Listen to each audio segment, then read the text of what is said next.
Thousands of people across Slovakia protest against Prime Minister Robert Fico, accusing him of being pro-Russia. University students in Serbia lead a nationwide strike as protests against Alexander Vucic's rule continue across the country. Hamas reveals the names of the 4 hostages it says it will release on Saturday as part of the ongoing Gaza ceasefire deal. Preparations are underway at Auschwitz to mark the 80th anniversary of the liberation of the Nazi death camp.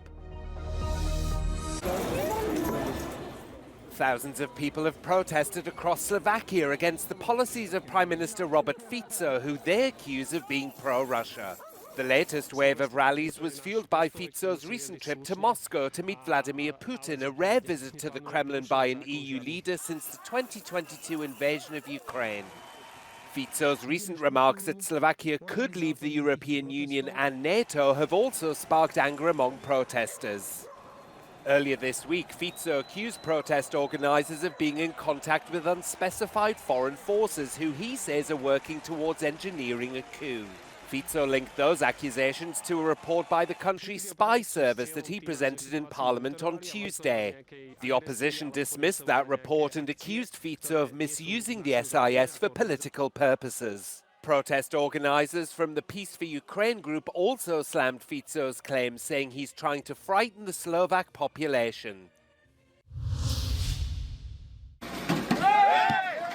A woman has driven her car into a crowd of protesters in Belgrade as a student-led strike shuttered businesses across the country. Serbia has seen weeks of anti-government protests since 15 people were killed when a concrete canopy collapsed at Novi Sad train station in November.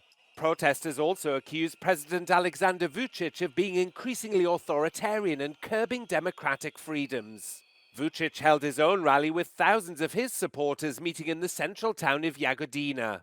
Vucic blamed unspecified foreign forces for fueling the protest movement and called for a dialogue with the protest leaders. 15 people were killed when a concrete canopy at Novi Sad train station collapsed on the 1st of November. Protesters blame the disaster on sloppy construction work caused by government corruption. Prosecutors filed charges against 13 people, but the former construction minister has since been released, fueling doubts over the probe's independence.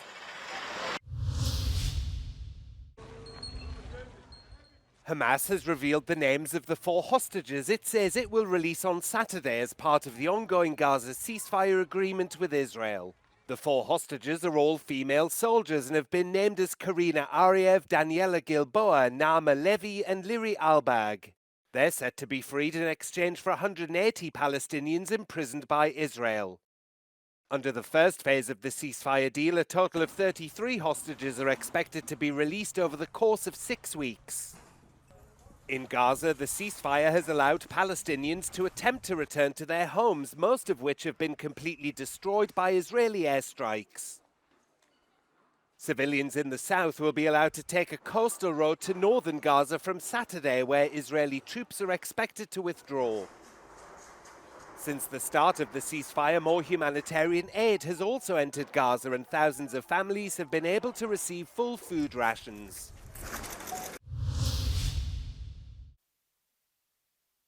Preparations are underway at Auschwitz to mark the 80th anniversary of the liberation of the Nazi extermination camp.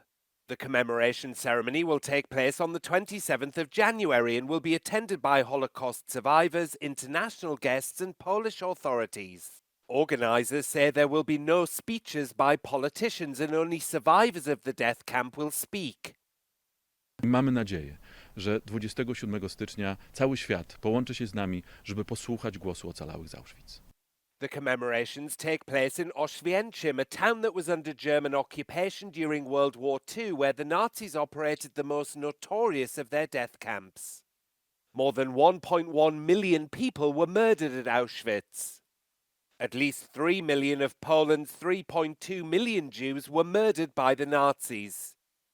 In total, nearly 6 million European Jews were killed during the Holocaust.